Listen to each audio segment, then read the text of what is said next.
Hello friends, mindset जी के class में आपका स्वागत है। चलिए आज हम फिर से लेकर आए आज का नेक्स्ट प्रैक्टिस सेट। आज हम लोग करने वाले हैं प्रैक्टिस सेट नंबर 7। ठीक है, इसके पहले हम 6 प्रैक्टिस सेट करा चुके हैं इस चैनल के माध्यम से। देखिए हम लोग का इसमें का सीरीज चल रहा है आरआरबी एएलपी और टेक्नीशियन का जो 2018 में एग्जाम हुआ था उसका हम लोग क्वेश्चन देख रहे हैं। हम लोग का सिर्फ क्वेश्चन देख रहे हैं किसका, जनरल साइंस और जनरल एवरेंस का 30 क्वेश्चन। जनरल साइंस का 20 क्वेश्चन पूछता है और जनरल एवरेंस का 10 क्वेश्चन। टोटल मिलाकर हम लोग 30 क्वेश्चन का इसमें सीरीज देख रहे हैं। ये क्वेश्चन देखिए जो एएलपी में एग्जाम हुआ था टेक्नीशियन का एक साथ उस समय एग्जाम हुआ था उसी का हूबहू क्वेश्चन है। ये देखिए एग्जाम का डेट दिया है, उसमें 13 अगस्त 2018 को जो एग्जाम हुआ है फर्स्ट शिफ्ट का क्वेश्चन ही हमारा एएलपी और टेक्नीशियन का है। ठीक है, आप लोग सभी लोग जानते हैं कि 25 नवंबर 2024 से इस बार जो एलपी का एग्जाम का डेट दे दिया गया है, उसी को ध्यान में रखते हुए हम लोग क्वेश्चन बैंक देख रहे हैं ताकि आप लोगों को ये अनुमान लग जाए कि किस टाइप का क्वेश्चन पूछ रहा है। ठीक है, चलिए शुरू करते हैं। आज के डेट का पहला क्वेश्चन हमारा क्या कहता है, चलिए देखते हैं। आज का पहला क्वेश्चन है कि निम्न में से कौन से भौतिकविदों ने उत्प्लावक बल के अस्तित्व की व्याख्या की है। तो उत्प्लावक बल के अस्तित्व की व्याख्या किसने किया था, तो ये किए थे हमारे आर्किमिडीज ने। ऑप्शन नंबर ए सही है। तो देखिए उत्प्लावक बल क्या होता है, तो उत्प्लावक बल मतलब आर्किमिडीज ने यह सिद्धांत दिया है कि जब कोई वस्तु क्या होती है किसी द्रव में पूरी तरह या आंशिक रूप से डुबोई जाती है तो उसके भार में कमी का आभास होता है, और भार में कमी के आभास को द्वारा हटाए गए द्रव के भार के बराबर होता है। यही उत्प्लावन बल का सिद्धांत है आर्किमिडीज का। ठीक है, अब चलिए नेक्स्ट क्वेश्चन। निम्न में से कौन सी एक सतही घटना है। निम्न में से कौन सी एक क्या है कि सतही घटना है। तो सतही घटना कौन सी है, हमारा ऑप्शन नंबर हमारा 3 से हो जाएगा। वाष्पीकरण क्या है कि एक हमारा सतही घटना है।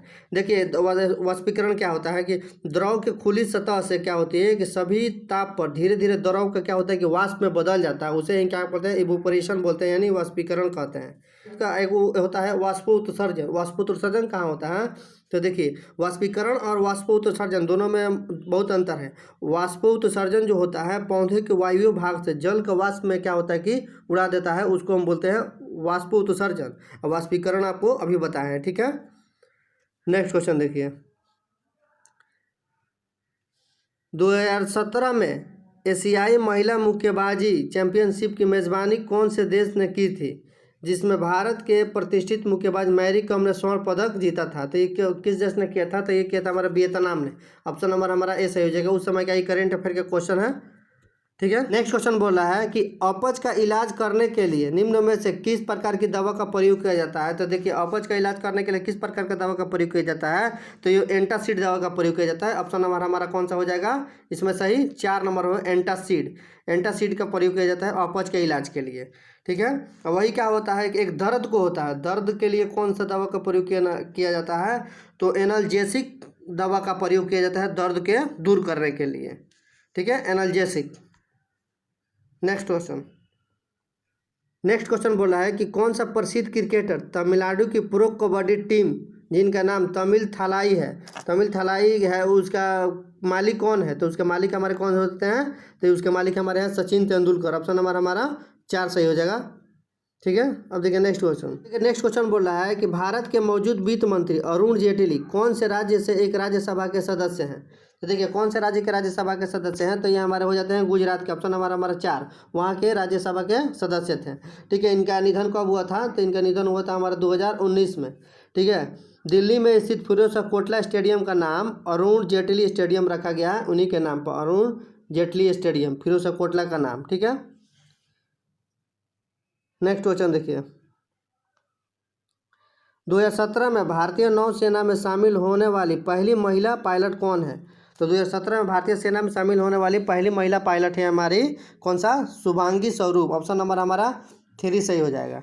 ठीक है, नेक्स्ट क्वेश्चन। किसके अनुरूप वस्तु की गतिज ऊर्जा की वृद्धि होती है, तो किसके अनुरूप क्या होती है, गतिज ऊर्जा की वृद्धि हो जाती है। तो इसका हमारा सही आंसर हो जाएगा हमारा गति के कारण। ऑप्शन नंबर हमारा 4 सही हो जाएगा।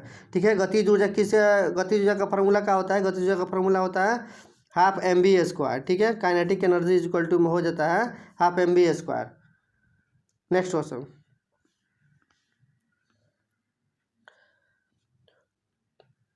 To fates the story of my divorce नामक पुस्तक के लेखक कौन है, जो चेतन भगत की two states the story of my marriage की हास्य कृति है।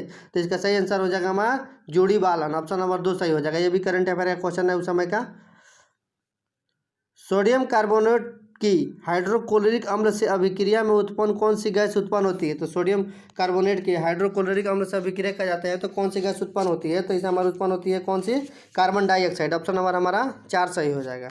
ठीक है, देखिए सोडियम कार्बोनेट जो होता है ना HCl से भी अभिक्रिया करके कार्बन डाइऑक्साइड गैस उत्पन्न करता है। ठीक है, सोडियम कार्बोनेट HCl से अभिक्रिया करके कार्बन डाइऑक्साइड गैस उत्पन्न करता है। नेक्स्ट, अब देखिए नेक्स्ट क्वेश्चन बोला है कि बेंजीन में अल्फा और पाई के अबंधन की संख्या कितनी है? तो जिसमें अल्फा और पाई के अबंधन की संख्या हमारी हो जाती है कितनी? अल्फा की संख्या 12 और पाई की संख्या हमारी 3, ऑप्शन नंबर हमारा ए सही हो जाएगा। ठीक है, नेक्स्ट क्वेश्चन,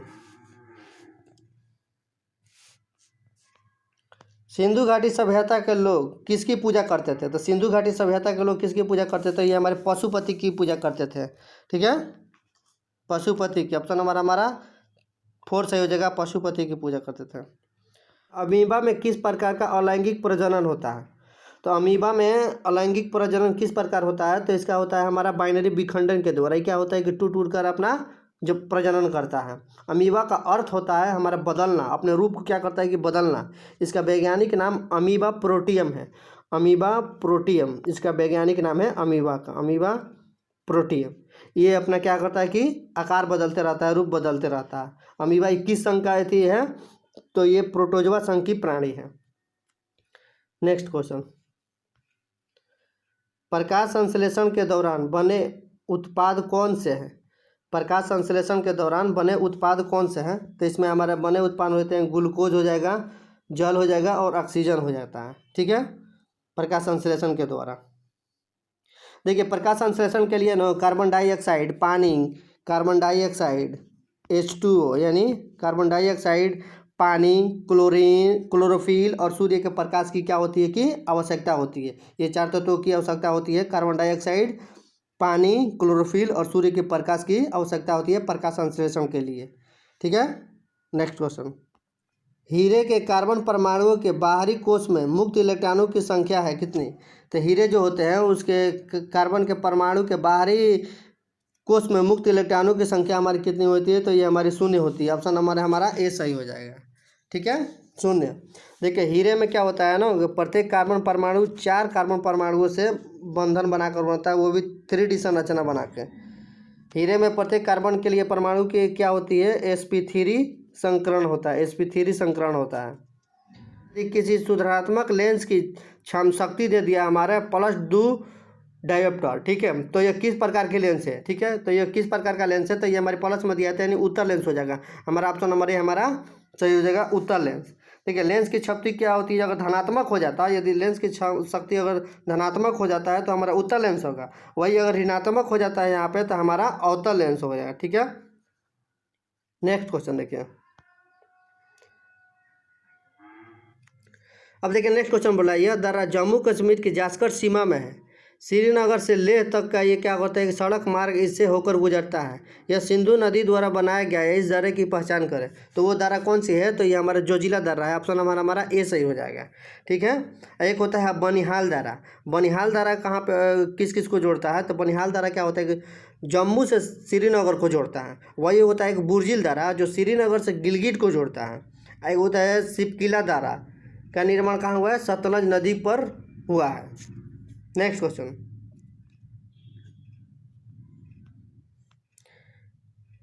निम्नलिखित वाक्यों को सबसे उपयुक्त विकल्प से पूरा करें। ठीक है, सौर ऊर्जा डैश पवन ऊर्जा की तुलना में अत्यधिक शक्ति उत्पन्न करती है। तो देखिए सौर ऊर्जा होती है ना, कभी कभी क्या करती है? पवन ऊर्जा की तुलना में अधिक शक्ति उत्पन्न करती है। कभी कभी ये कभी कभी उत्पन्न करती है। ठीक है, सौर ऊर्जा में फोटोवोल्टिक प्रभाव द्वारा बिजली उत्पन्न किया जाता है। ठीक है, जैसे कि पवन ऊर्जा होती है तो 24 घंटे ऊर्जा का उत्पादन करती है, जबकि सौर ऊर्जा केवल दिन में उत्पादन करती है, रात में सौर ऊर्जा उत्पादन नहीं करती है। पवन ऊर्जा के उत्पादन के लिए टर्बाइनों की आवश्यकता होती है। वही हमारे सौर ऊर्जा के उत्पादन के लिए क्या होती है कि सौर पैनलों की आवश्यकता होती है, सौर पैनल की आवश्यकता होती है। अब देखिए नेक्स्ट क्वेश्चन, निम्न में से किसने भारत की सबसे लंबी रोड सुरंग चेनानी नासरी सुरंग को अप्रैल 2017 में राष्ट्र को समर्पित किया है? तो इसका सही आंसर हो जाएगा हमारा ऑप्शन नंबर 3, नरेंद्र मोदी ने किया था। ऑप्शन नंबर हमारा 3 सही हो जाएगा। करंट अफेयर का क्वेश्चन है उस समय का। नेक्स्ट, ब्रह्मपुत्र साहित्य उत्सव 2017 को मेजबानी किस शहर में की गई थी? तो इसका सही आंसर हो जाएगा हमारा कौन सा हो जाएगा? ऑप्शन नंबर 4, गुवाहाटी में किया गया था।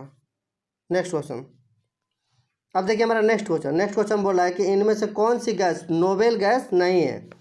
तो हमारी कौन सी गैस नोबेल गैस नहीं है? तो इसमें हमारा हाइड्रोजन क्या हो जाता है कि नोबेल गैस नहीं है। ऑप्शन नंबर हमारा 4 सही हो जाएगा। ठीक है, देखिए कौन कौन सी गैस नोबेल गैस है? तो हीलियम हो जाएगा, नियॉन हो जाएगा, आर्गन हो जाएगा, क्रिप्टॉन हो जाएगा, जेनॉन हो जाएगा और रेडॉन हो जाएगा। ये सब क्या होती है कि नोबेल गैसें होती है। और इसके आवर्त सारणी के शून्य वर्ग के तत्व हैं ये। ठीक है, शून्य वर्ग के तत्व रासायनिक दृष्टि से क्या होते हैं कि निष्क्रिय होते हैं। और सर्वाधिक यौगिक बनाने वाले अक्रिय गैस कौन सी होती है? तो हमारे जेनॉन होता है। तो नेक्स्ट क्वेश्चन बोला है क्रॉस परागण के लिए निम्नलिखित में से कौन सा परागण के कारण नहीं है? तो इसका सही आंसर हो जाएगा हमारा ऑप्शन नंबर 4, पौधे। पौधे क्या होता है कि उसके कारण नहीं है। नेक्स्ट क्वेश्चन, 2016 में टाटा सन्स के स्वामित्व वाली विस्तारा एयरलाइंस के नए अध्यक्ष के रूप में किसने पदभार संभाला? इसके पहले लंबे समय तक टाइटन के मैनेजमेंट डायरेक्टर भी रह चुके थे। तो ये कौन थे? भास्कर भट्ट थे। ये करंट अफेयर का क्वेश्चन है उस समय का। नेक्स्ट क्वेश्चन, निम्नलिखित में से कौन सा डोमिनेट ट्री का तीसरा सदस्य है जिसमें लिथियम सोडियम भी शामिल है? तो लिथियम सोडियम और अंतिम इसमें का तीसरा तत्व हमारा पोटेशियम हो जाता है। ऑप्शन नंबर हमारा 1 सही हो जाएगा। ठीक है, देखिए लिथियम पहले का इसका होगा लिथियम सोडियम पोटेशियम। दूसरा का इसका त्रिक नियम में हो जाता है हमारा कौन? क्लोरीन, ब्रोमीन और आयोडीन।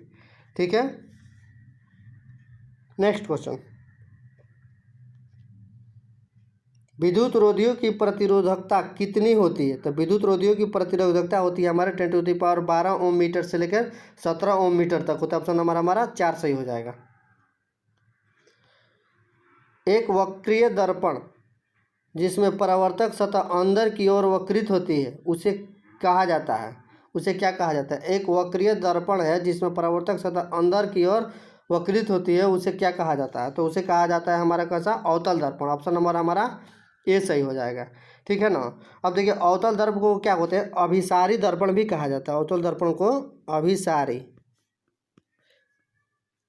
अभिसारी दर्पण भी कहा जाता है। वही उत्तल दर्पण को अपसारी दर्पण कहा जाता है। ठीक है, अवतल दर्पण अनंत से आने वाली किरणों को क्या करता है कि सिकोड़ता है। किसी गोलीय दर्पण का परावर्तक सतह अगर उभरा होता है तो उसे हम बोलते हैं उत्तल दर्पण बोलते हैं, लेकिन इसमें अंदर की तरफ वक्रीय है तो उसे अवतल दर्पण, अगर उभरा रहेगा तो उत्तल दर्पण बोलते हैं। चलिए इस तरह से हमारा आज का टोटल क्वेश्चन कंप्लीट हो गया। धन्यवाद।